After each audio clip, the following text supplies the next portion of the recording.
Pagbisita naman ni Pangulong Aquino nitong Lunes sa Batangas, inaasang higit pang lalago ang turismo at kalakalan sa lalawigan sa tulong na rin ng ginagawang Lake Taal Circumferential Road Project. Balikan natin ito sa ulat ni Elena Luna. Inaasahang higit pang lalago ang turismo at kalakalan sa lalawigan sa tulong ng ginagawang Lake Taal Circumferential Road. Sa ginawang inspeksyon ni Pangulong Aquino sa nasabing kalsada, sinabi ng Pangulo na higit nitong bubuksan ang probinsya para dayuhin ang Taal Volcano dive site sa Anilao at mga beach resorts tulad ng Laia. Naging bahagi ng programa ang project briefing ni DPWH Secretary Rogelio Singson sa Pangulo.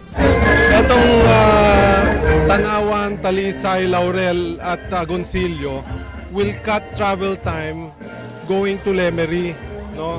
So from 3 hours, we can reduce it by 1 hour and a half. So yung mga, kasi nga yung putol ito dulo yung Laurel, hindi makatawid hanggang Agoncillo.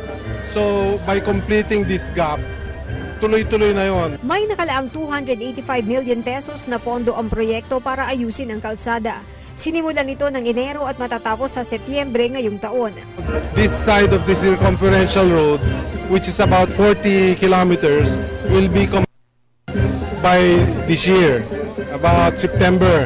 But there is one long bridge that we will start working on but will be completed next year. Pero possible yung may alternate route yung tulay. Ayon sa Pangulo, ang bawat pagdating ng turista ay nangangahulugan ng dagdag na trabaho sa lalawigan. Sa tulong ng kalsadang ito, tinatayang may katumbas itong 500 trabaho.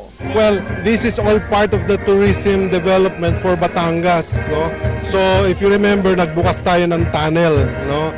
So ito will also improve access to Batangas.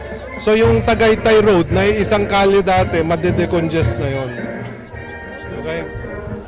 Sa harap ng mahigit 500 mga Batanggenyo, ipinagmalaki ni Pangulong Aquino na tapos na ang panahon na nagwawaldas ng pera ng bayan para sa mga tulay at kalsada. Sinasalamin aniya ng Taal Lake Circumferential Road ang ginhawang matatamasa ng mga Pilipino kung patuloy na magkakapit-bisig.